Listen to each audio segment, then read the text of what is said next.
Welcome everyone back to another episode of Talk the Talk, where if you can walk the walk, we will definitely talk the talk. And I am your host, Charles Gregory, here with my beautiful co-host. What up, world? It's your girl Touch in the house. Now today we have a fantastic episode and I am truly excited. And it's a special episode because it's a full hour. So you'll be watching this here on Philly Cam. But in light of Trayvon Martin, right, and all of the drama that has been happening with that, Mr. Zimmerman has been found not guilty. So take a look at this. Members of the jury, have you reached a verdict? If you'll please fold the verdict form and hand it to Deputy Jarvis.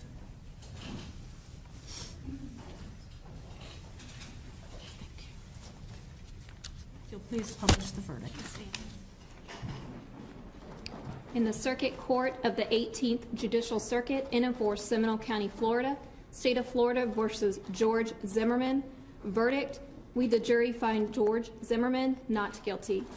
So say we all foreperson. Well, there you have it, ladies and gentlemen. That has the room hot right now. That is the verdict that has the world shouting, screaming, up in arms, ready to flip over cars, ready to boycott. That was the verdict. But before we have an open dialogue about that, I would like to introduce some of our panelists. First, we have Andreas Bureau, Mother-Daughter Productions. Next, we have a Mr. Randall Helly, Civil Rights Attorney. To my left, we have a Mr. Manwell Glenn, Lead Organizer, Philadelphia Unemployment Project. Mr. Michael Coard, Philadelphia Criminal Defense Attorney. We have a Mr. Antoine Haywood. He is the Director of Community Outreach and Membership for Philly Cam. We also have a Miss Salima from Salima Speaks. And last but not least, we have the beautiful ladies of Verbally Loose. Now, I decided to put this show together because I wanted to pull all of the producers in to have an open dialogue. And I couldn't forget Bintu of Honeyb, right? The Buzz Club, one of the favorite shows here. We appreciate her being here today. So, to the panel, that I know when I heard about the verdict, I had so many emotions going through my body. And I didn't know what to do. I didn't know how to feel. So we just watched that clip. Everybody had a chance to digest it. I'm just going to start with the panel and just, if you can use one word to describe how the verdict made you feel, what would it be? And I'm going to start with Ms. Bintu. One word that comes to mind, I just feel very cold. Cold. Disgusted. Leanne, do you have a word? I'm sorry. I don't even have a word to discuss what I feel. Because even just watching it here, after I've done watched it many of times, because they playing it and playing it again, I still just don't know what to say and how to feel about this. Mine's, of course, I just said disgusted. I'm very disgusted. I'm sad. It's made me really sad. You know, that we're in this day and time, and that how does that happen? Sad. Yeah, disbelief. Sad. Raped. Yeah. That's real. The first word that came to my mind wasn't really a word, it was FOH. I knew it. You knew it. I knew it. I knew they would rob us again. Mm-hmm. I knew it. Mm-hmm. I can't say the word that I actually said when it came out. I guess the feeling I felt was unfortunately resigned. I believe my first real strong thought was fear. Fear. Yeah. That could have been my side. Yep. Fear. Today's show is not about talking the talk. We're saying don't talk about it, be about it. That's what today's about. Point. You have a lot of people taking a position of, you know, they're ready to go out in the streets. You know, they're ready to take it to the streets and, you know, again, the Rodney You know, that whole verdict, when it happened to him, he was beat up by the cops, and you know, the people want to go there, but then you have the other people, you know, that's saying, well, we have to do it peacefully, you know, and they're on the fence because, you know, it's, you know, let's turn face, let's turn cheek. Martin Luther King, let's do that, you know, but it's a lot of people, no, it's time to put our hands in the air and make some noise.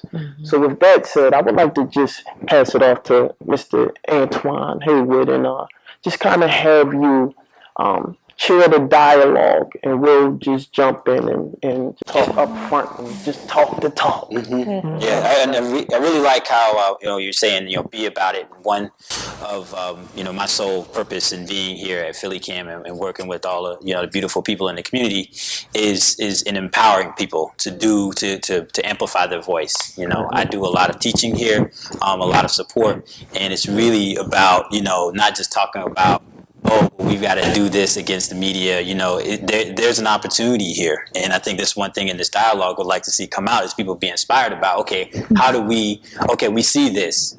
And it hypes a lot of people up, but how can we actually create more of our own media that tells our own stories that can open eyes and have a positive effect in the community. So in that light, having that being said, that I'd like to kick it off with just a question to the panel, and you know, you all can just feel free to answer as it comes to you. But you know, we see when these social injustices happen, the media just runs with it, right? Yeah. And it's just this torrent of just images and sounds and just da da da da da da da da.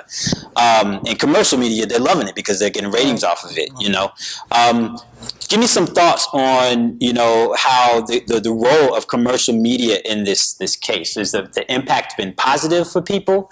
Has it been negative? Because of, you know, on one hand, you could look at it like Twitter is, you know, something that it's educating people in a ways that may not have engaged in the topic, or, you know, but then you've got Fox, may I say, you know, that has their whole spin on it. So share me your thoughts about the role of commercial media. I think that it's been, for me, it's been negative. I don't even watch it. I can't watch it.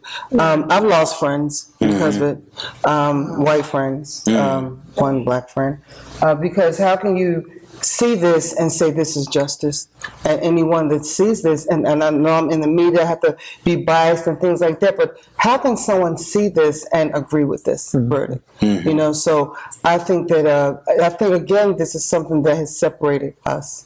And have you lost these people on Facebook? Because I've been watching my feed, and it's been like, hey, look, some of y'all are about to be like deleted off my thing. Well, actually, I thought was a friend of mine. He actually did my show, and he was supposed to do an upcoming show in September, but he will not be on Salima Speaks. And I told him that in no uncertain terms, because I feel very passionately about this, and I put something about on my page, and he said, I would have did the same thing. I would have killed it. You know, on my page, you put this, delete and blocked from my life. Oh, no. That's it. Wow. Any other thoughts on media, the role of... I think the media cares about, like you said, the media cares about keeping your attention. The media cares about, the media cares about sponsorship dollars. If it bleeds, it bleeds. The media cares more so about that than they do about George Zimmerman or Trayvon Martin. Exactly. Absolutely. As far as anything else is concerned, let's move on to the next. What's the next big story? What's going to be the next big thing? Yep. We got as much as we could out of this. Let's move on. The media is a cold-blooded fish. And I think that if we had more involvement with the media as far as into making a change, that it would actually change the viewer's eye. Like you said, it's just all about the next story. It's just all about getting the case and moving on to the next. There is no compassion when it comes to the media. So maybe the change might need to be actually with the media and how they're actually telling the story. Well, the news is supposed to be non-partial. Never be biased. Supposed to be. Right. But we've gotten into a time now where we're back again to what ratings are so important now. When all this televised media started, you had these stand-up educated Harvard, Yale, these real newsmen types who prided themselves on sticking to the truth and telling the truth and sticking to the story and not really leaning any way, but just making sure they told the truth and gave you the facts. That was what it was supposed to be, but television has changed so much now, where everything now is a reality show. And now since OJ, trials have become a reality show. It's the ultimate reality show. Reality show. We watch. I mean, we watch it on television, then we watch it on the internet, and then we read everybody's news feed, then we read everybody's Twitter feed, and then we comment on it. It's interactive. It's more interactive than it's ever been. Mike? The thing we have to understand about commercial news media is that it's commercial news media. It's about commerce. It's profit driven. It's just like commercial hip hop. You can't expect the enemy to tell the story. So I don't blame commercial news media or commercial hip hop for doing what it does. That's what they do. We need to get our act together. Instead of complaining about what they don't do, we ought to do what we need to do. I think if we approach it from that perspective, I think it'll be a whole different approach. Leave them to do what they do, because that's what they're going to do. If it's about commercial media, then it's profit driven. It's corporate driven. Do you expect some major corporation to give a damn about Trayvon Martin? Of course not. So ignore them and let's build up our thing. One of the things that's important to realize is that with the social media now, the commercial media, as it has been, what I grew up with and you grew up with, is disappearing, really. I mean, it's in trouble, I should say, because people are communicating. People got out to those protests and are protesting about this, not necessarily because of what they saw on the news. It's because, people are tweeting each other, they're emailing, they're communicating with each other about the injustice in this case. And I'll just say that one thing we have to realize now is, you can't really find facts anymore. Facts are now whoever has the camera, they create their own facts. Like I say, and I know one of the news guys on MSNBC I used to watch always talk about, he called Fox Fixed News. And there you go. Because they will make anything up from what they have. Really good points. We're going to take a really quick break. We'll be right back. It's Talk the Talk, guys. Stay tuned.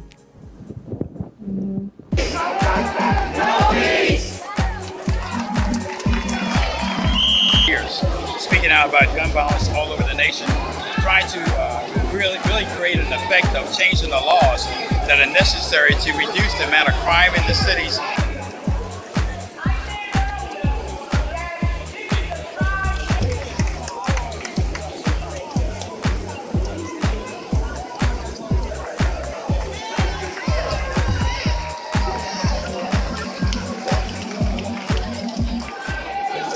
It was totally shocked because, how can you prove who and what? This man should have served some time because he's a teenager, he shot. This man should have been incarcerated the very first day.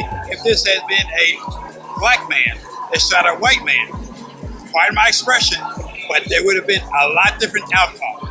We know this, everyone knows this. I wasn't surprised. I was kind of dismayed. I saw sort of the inevitability of what was going to happen. The state of Florida just went through the motions based on public pressure, and they did a lousy job of prosecuting the case. They made it all about the individuals involved. They did not deal with broader issues of racism and why things like that happen. I understand it's a court of law, but sometimes you have to broaden the perspective a little bit and draw in the broader social issues, and they completely failed to do that. I had a sinking feeling. Initially, I wanted to react with violence, naturally, but then I got to a place where I realized the legal precedent that was set with that verdict and what it means for black males in general. So my stance is now is that we need to repeal that law and make sure that we stand our ground ourselves. And this verdict appalled and shocked me. And this could have happened. What happened to Trayvon Martin could happen to any of my students or their kid brothers and sisters. That's why my interpretation of what happened is that Trayvon was literally scared to death. And unfortunately, I was not surprised by the verdict. When they refused to arrest George Zimmerman originally. That was the first sign that something was not right. Then the selection of the jury. I felt with the nature of this case, have a jury made up of all females, most of whom were European, and one person of Hispanic background. Welcome back, world. I'm your girl, Madim Touch, and you are watching Talk the Talk. Right now, we are in a heavy, as my man Charles said, the conversation get a little hot and heavy. So we have an awesome panel today, and we are talking about the ridiculous verdict of George Zimmerman being acquitted of all charges. And I'm gonna bring it back to Antoine because we had a follow-up question. And so, Antoine, what was your question? Yeah, one of the things that I geek out about is the evolution of media, and how it has the impact of, on our society. And one question that came to me, and Andrea, you could start off and respond if you want to sound off on this, but I've started to hear from the panel this, the role of Twitter and Facebook. I've been asking about, imagine if this all went down 20 years ago. Would it have the same impact? Would it be the same kind of viral? Would it be the same? Now, OJ, when that went down, people were watching it, the national, the news, the media picked it up. But a case like this didn't carry like a OJ or Nicole, have that like star power. So 20 years ago, what would happen? 20 years ago, it would have got lost. Mm-hmm. Yeah. I don't know. I don't know. I wouldn't know. Only the people in whatever this In Florida. In Sanford. Mm-hmm. We wouldn't know. We would not have known. That wouldn't have carried through the media up to Philadelphia, to New York, or anywhere else. It would have been a small town incident. So what do you think helped spread that before? As soon Yeah. as it happened, videos will go up and people will start to, did you spot that? So that made it more of a light on it. It shed the light on it and let everyone in that little door that they hide and they show down there that, yes, this does go on. You know what would have been a sensational trial now if it had happened now? And the older heads in the room may agree with me, but the Atlanta child murders. Oh, yeah. Snipers? No, murder. The murder. You guys are young. The Atlanta child murders. They railroaded this black guy. Yeah, exactly. Said he was a serial killer and killed, I don't remember how many young black kids, boys died. Oh, yeah, I remember that. We all wore green ribbons. Exactly. And we didn't have Twitter and Facebook, but we had Ebony Magazine, we had Jet Magazine, we had Essence Magazine. That's how we followed the case, and we read in black media. National media took it over. Walter Cronkite talked about it, and we all felt then, this guy was railroaded. No way this little weird, nerdy-looking black guy killed all of these young boys. Now, had it been now, I think he would have been acquitted. So I just have a quick question. How would you then communicate that to a younger generation? Because, when you say the Atlanta murders, for me, I went to the sniper, right? Right. So you said I was too young for that. Right. So how then do, I guess, you guys take the, the bull by the horns and be responsible or hold some type of accountability to educate a different perspective or a different mindset, different ideology, which would be the new generation, while we created a show like this, Talk the Talk? I'm glad you posed that, because my generation tends to say that your generation is not doing what it needs to do. Okay. Well, it's true. Your generation is not doing what it needs to do, but that's our fault, not your fault. We had an obligation to pass the baton. We're blaming you for not running with it. We never gave it to you. So if we had given it to you, then it'd be a completely different situation. But in terms of educating, I just want to say this quickly. In terms of this case involving George Zimmerman, we need to educate not only young folks, but older folks as to what this was all about. If you look at the big picture, this was a stand your ground case. Yes. But in a sense, it wasn't. And what I mean by that is this, and I'll make this quick. Stand your ground basically means that you have no duty to retreat. Before stand your ground, if you and I got into a confrontation and I got the best of you, then that's the end of it. It's all over. But now with stand your ground, I get the best of you and I can still pile on. So the fact that I have no duty to retreat basically allows white men with guns to kill black boys with no guns. That's exactly what it does. So we need to educate people as to what stand your ground really means, and then ask, in my generation, what do we tell our sons? And I've got this thing in my head going back and forth. If Trayvon were my son and he called me up and said some white cracker is chasing me or bothering me, would I, as a proud black man, say, man, you stay there and you do your thing? Right. Or as a caring father, say, man, get out of there. that's I'm the not sure thing. what I would have told him. I have 3 boys, and that's my scariest thing is that do I teach my kids to say, you know what, don't get yourself in no trouble, don't say nothing, just walk away, and just, you know, or do I say, you know what, stand up to him like you said, you know, it's like me as a mother with boys, 3 of them, what do I teach them? It's hard to have that conversation with some of the young men today, and women for that matter, because it happens to us too. You know, it's hard to have that conversation because they're like, why should I fear? Like today, fear is a weakness. You know, and back in the day, even with me, like you feared your parents, you feared God, you feared exactly. You know what I mean? They don't care. They're scared. They're not scared.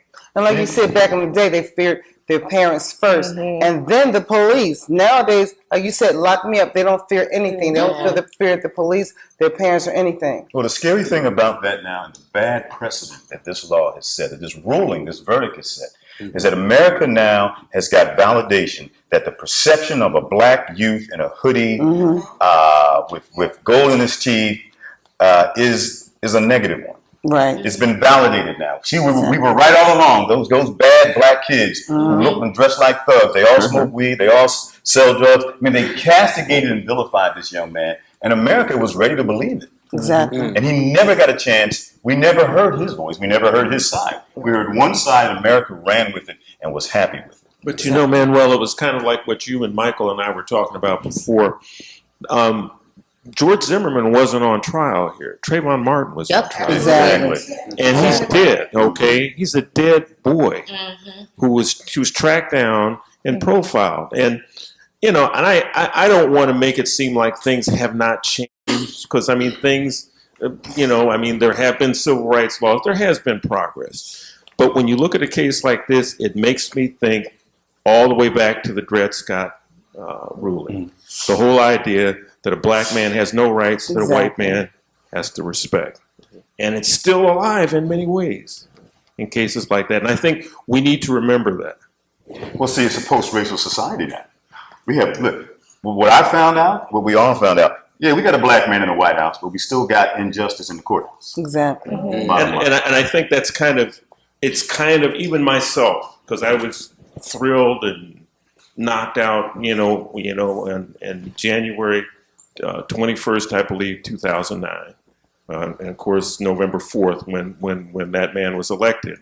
And we all got somewhat of a false sense of security, I think. Exactly. But we got to, and I think this case and the voting rights ruling by the Supreme Court, which knocked down a key provision of Voting Rights Act, kind of brings us back to reality. Yeah. This is where we are. It's still real. Yeah, you always have to too watch the, you get sleight of hand that's going on. You know, I'm always reminded of that when I walk into, walk to Capitol Hill, and go in the Beltway, and I'm like, whoa, it's one that's doing, okay, you got this, and you run to the shiny object. Meanwhile, it's a whole bunch of other stuff that's going on. Michael said something that started a conversation. I had a conversation with after this was over. I had to I did not go out of my way. I found myself explaining to white folks what cracker meant and where it came from and why you cannot put cracker in the same. Can I say the N word? Can I say? Do I have to say the N word? Can I say nigger? You can't say cracker and nigger are the same thing because they're not. They come from two different places. Exactly. And to now suggest that, well, there's reverse racism now, and you black people are racist, and now you're calling us crackers and crack. Now suddenly they're all in so much pain, and you guys are uncomfortable. Well, we've been uncomfortable the majority of our life. You guys have been uncomfortable for 5 minutes, and now the world's supposed to change. Exactly. And that's where I have a problem. That's what I have a problem with. We cannot allow anyone to flip this on us. We still have to have control of our dialogue, of our destiny. And I think when someone asked me once, well, what do we do now? I said, now we have to circle the wagons. And we have to really teach each other and trust in each other now. America just got validation. I can start a fight with one of them, and they can start kicking my behind. I can pull out my gun, shoot them, and yell self-defense. Exactly. And somewhere, there is somebody somewhere hoping and planning on that. Oh, yeah. And thinking about a way to get away with it. Oh, yeah. But we have to demand, what we have to demand is that we're human beings. We have to demand I mean, this boy he just went to the store to get Skittles and iced tea. We don't have the right, in many ways, just to be people. And that's a key issue that I think we have to realize, and particularly with our young black men. I'm not saying, obviously, the sisters here don't go through it, because they do. But throughout time, it's been a systematic castration of our men. And I think that this trial and this verdict are evidence of that, and we have to remember that. And Mike, you talked about flipping the dialogue, and we've got this validation of a negative image. Many of us, we're sitting here are content creators, even including myself. I'd love to ask the question, so what can we do as content creators? Bintu, you could lead this off if you want to, because you've got the Buzz Club and everything, to pick topics and develop some content that flips the dialogue, that pushes in a way that that fills the void that, commercial media is going to do what it's going to do. Cool, fine, buy that. But how can we have some other content? I know for me, like, I recently went to the rally they had downtown, and it seemed like a lot of people were just there to kind of belong.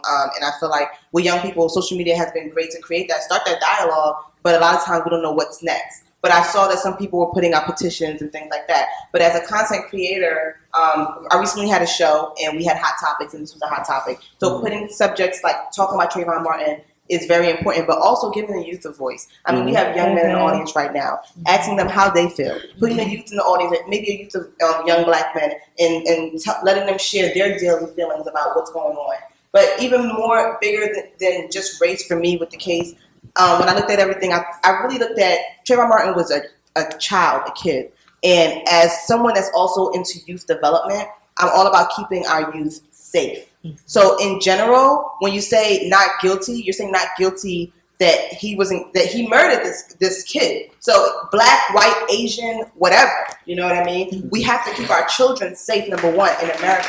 And that's what it really comes down to for number one. And yes, race is a major issue, but we gotta talk about both. The kids aren't safe, the violence, what's going on in America, that people let people like that go off, but people go to jail every day for maybe like Michael Vick about the dogs. Exactly. What's going on when that's okay in America? And my thing is that we have to figure out a way to actually talk to these kids, to talk to the youth. They're not getting it. They're not understanding. Like, we can sit up here and say we understand, even as our generation before us, our generation, but the generation below us, they don't understand that. And that's like a big thing, is how do you connect with these children? How do you connect to a 17-year-old?